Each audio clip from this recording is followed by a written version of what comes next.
Are you dreaming of visiting Switzerland? Planning a trip to Switzerland is very exciting, but it can also be overwhelming. How do you choose which of the many scenic cities, towns and villages to visit? Which mountaintop excursions should you take? And what's the best way to get around Switzerland? And of course, how much of the country can you realistically see within your time frame? If you've asked yourself any of these questions, this is the podcast for you. This is the Holidays to Switzerland travel podcast, and in each episode, your host Carolyn Schonnefinger chats with Swiss travel experts to answer your most commonly asked questions, provide practical tips, and take you on a virtual visit to the most popular destinations, and of course some hidden gems to help you plan your dream trip to Switzerland. And you'll hear plenty of conversations about Swiss cheese and chocolate too.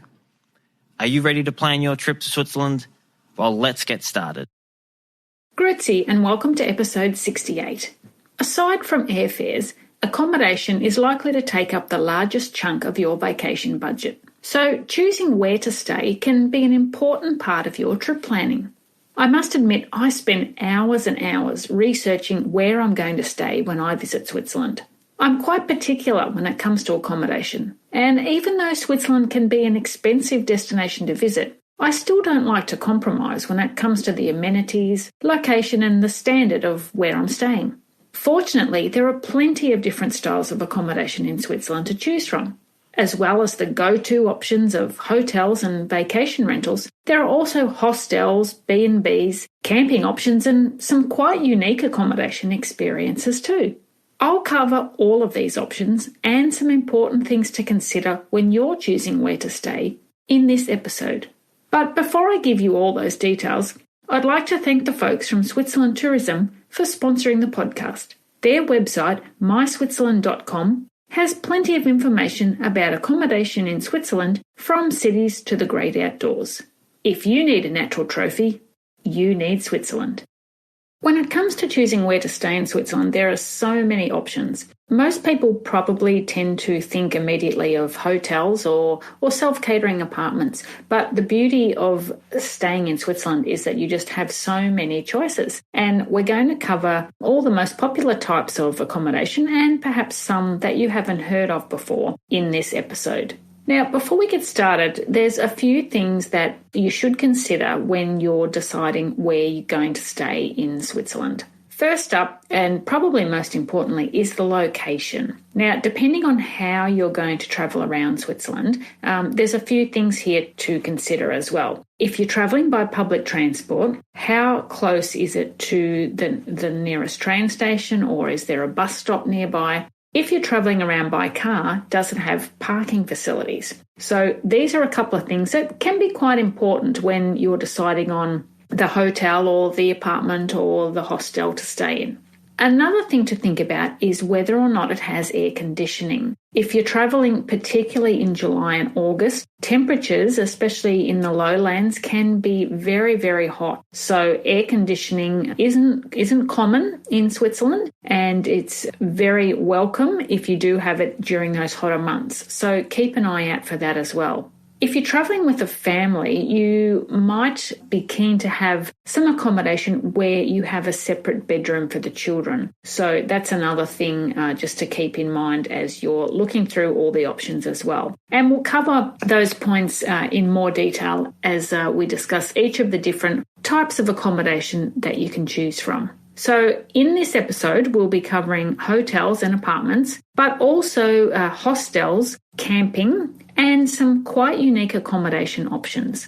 We'll start with hotels because they're probably the most popular style of accommodation in Switzerland, and there's just so many different standards and kinds of hotels that you can choose from. You've got international chains like Marriott and Mövenpick, but there are also some Swiss chains like Sunstar Hotels, Sorel Hotels, and the Swiss Quality Hotels chain.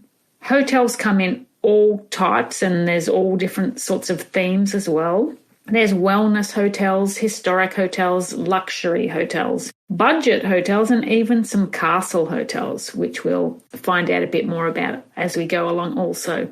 Now, I guess the benefits of staying in a hotel are the amenities that are there. Most of them will have a restaurant. It's possible to have breakfast at the hotel before you set off for the day. So having a hearty breakfast can really set you up for a day of sightseeing. You've got the benefits of having the concierge or reception desk. If you need any assistance, they can call you a taxi or book a tour for you, that sort of thing. Many hotels also have Wi-Fi, which is great these days. We can't get by without Wi-Fi.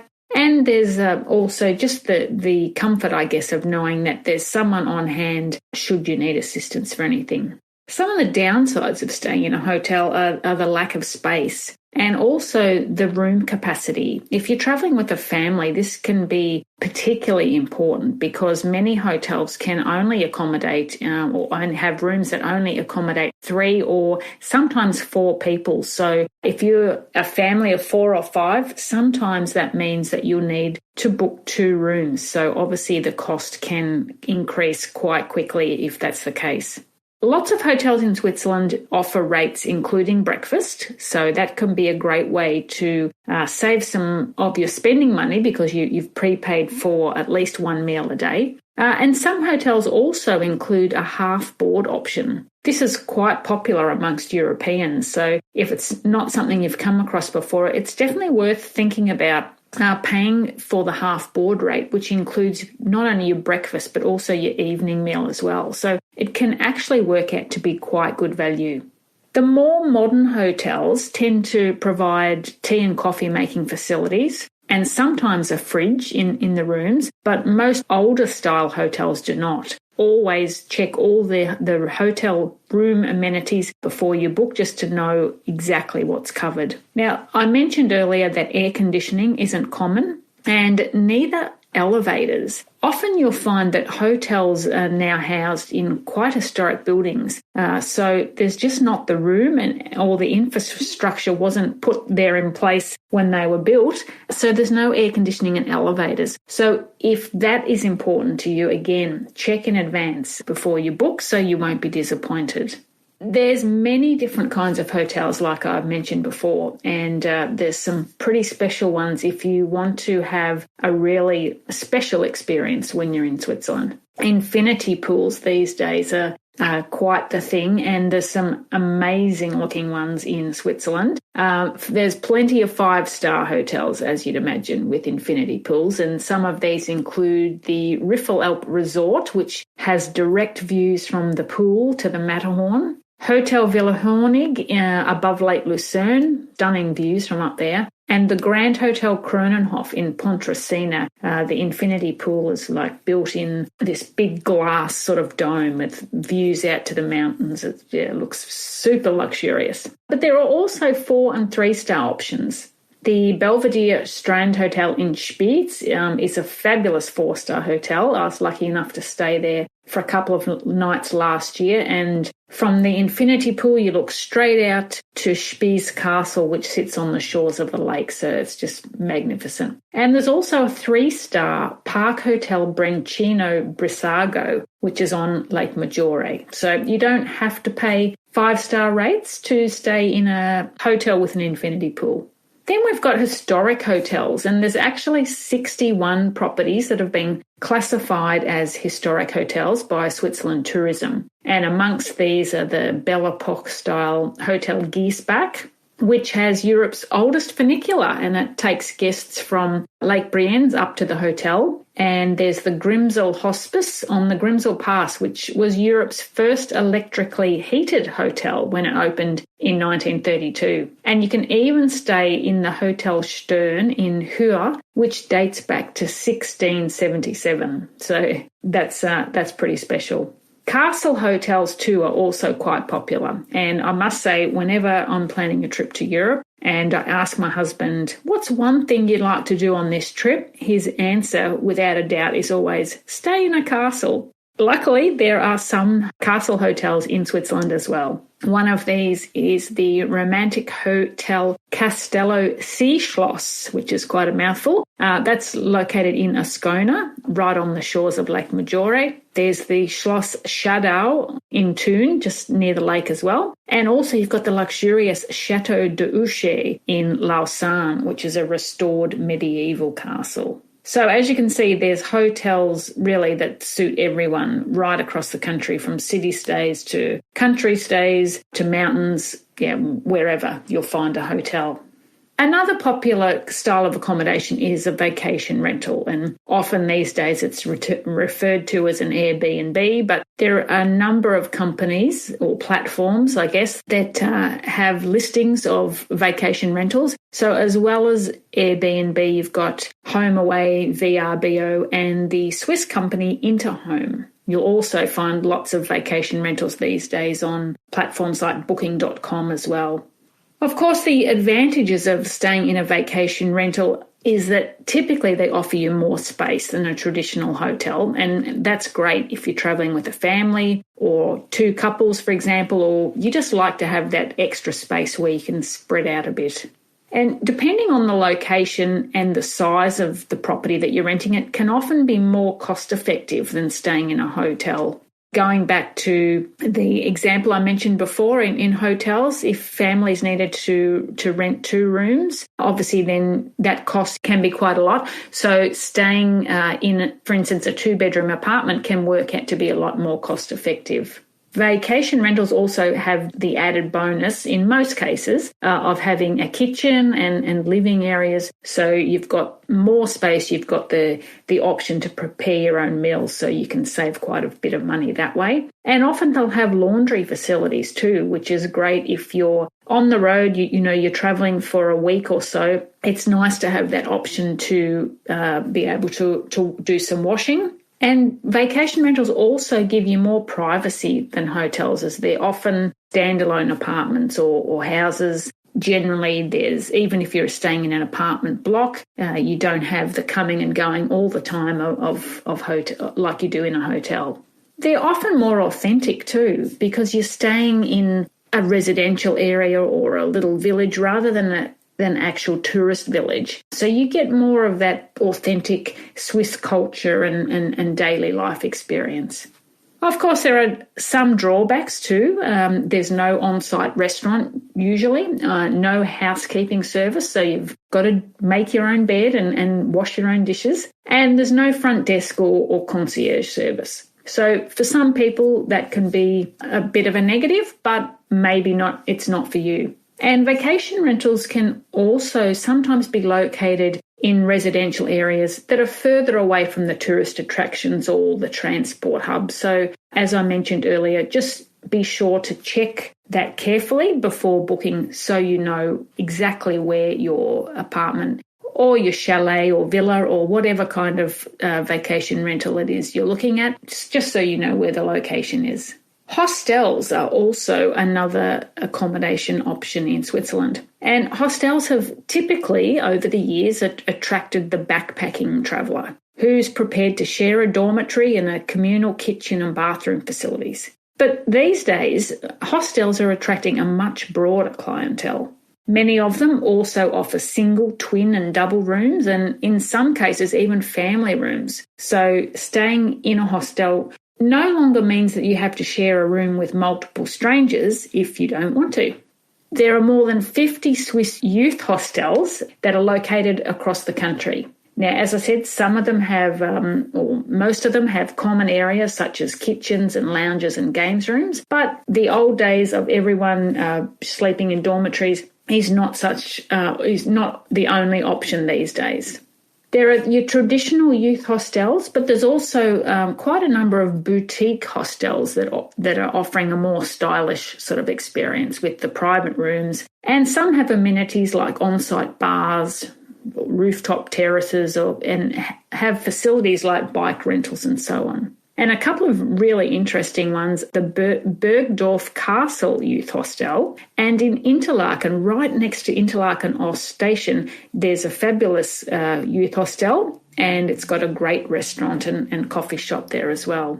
And if you're interested in looking up the location of those youth hostels across Switzerland, the website is www.youthhostel.ch/EN for English. And you can search for hostels located in cities, villages, on mountains, etc. So it's a really good option to consider. Then we've got B&Bs. Now these are accommodation styles generally in someone's own home, and they typically offer a more personalised service and a cosier kind of atmosphere, I guess. They can be a great way to connect with the local host and with other travellers who are staying at the B&B. Sometimes, again, there's like a communal lounge living area. So at the end of the day, the guests might sort of meet there and talk over what they did during the day and what their plans are for the next day. So it's a good way to meet other travellers. B&Bs are typically located in residential areas or smaller towns and villages. And they usually offer a range of accommodation, but, from simple rooms with shared bathrooms to maybe a larger bedroom with your own private bathroom and living area. So depending on where you are and the size of the property and the number of rooms they have, sometimes there will be a choice. Other times it's just the one style of room that you can rent. Breakfast is usually included, the name obviously, bed and breakfast, so you're paying for bed and breakfast. Sometimes the host will also give you the option to include other meals for an additional fee. B&B hosts are usually very passionate about their local area, so they can give you insider tips and recommendations for things to see and do. You can ask them for, where's your favourite restaurant? What should we do? We like hiking. Have you got any recommended hiking trails we should go on? That sort of thing. So you get that more personalised service. The host, really interested in making sure that you have a fantastic stay and you fall in love with their area just as they have. The cost of B&Bs can vary widely depending on what time of year you're travelling, what amenities are offered, the location and so on. And there's often, quite a range from, say, like a 3-star up to quite a luxe B&B stay. But the prices can be quite comparable to hotels, but as I said, giving you that more homely kind of experience. The website for the Swiss B&B, or where you'll find lots of B&Bs in Switzerland, is bnb.ch, and that website gives you the option to select your language for English, so all the information will be shown to you in English. Another option worth considering is camping. And I know you're going to say, I don't want to take all that stuff with me if I'm going camping. That's, I guess, the image that camping conjures up, that you've got to take so much equipment with you. Well, the great thing is that with many of the campsites in Switzerland, you don't actually have to take all that stuff. There's facilities there like on-site cabins and glamping and so forth that you can rent, and you can also hire all the equipment. So your bed linen, the crockery, the cutlery comes with it. So everything there is provided. And that's excellent if you're travelling from abroad, obviously, because you don't want to take anything that you possibly don't have to.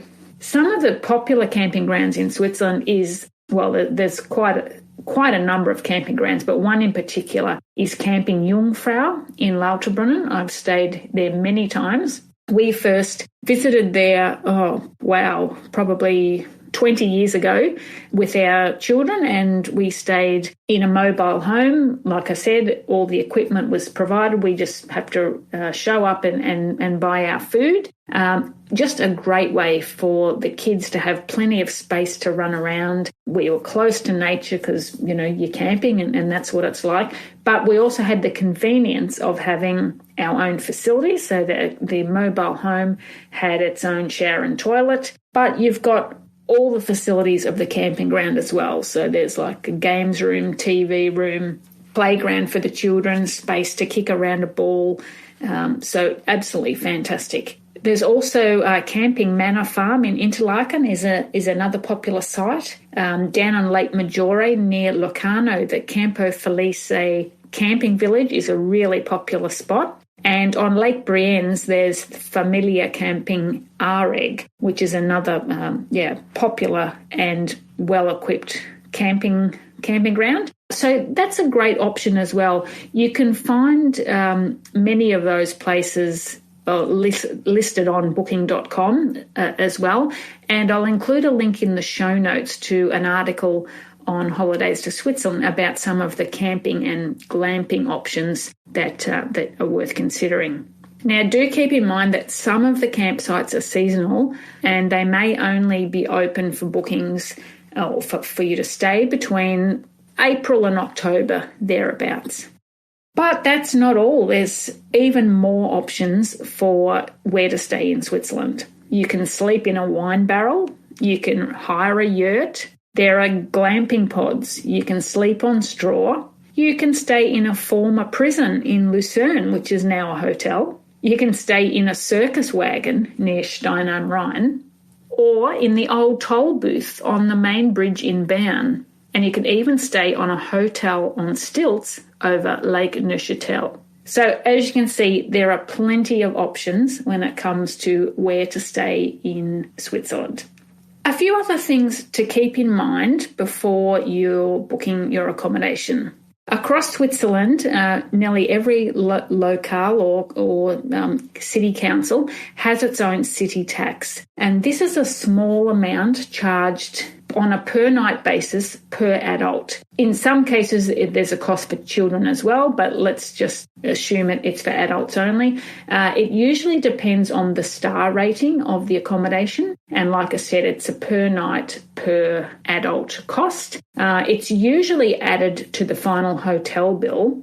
But if you're staying in an apartment or a vacation rental, for example, you might need to pay that separately to the landlord.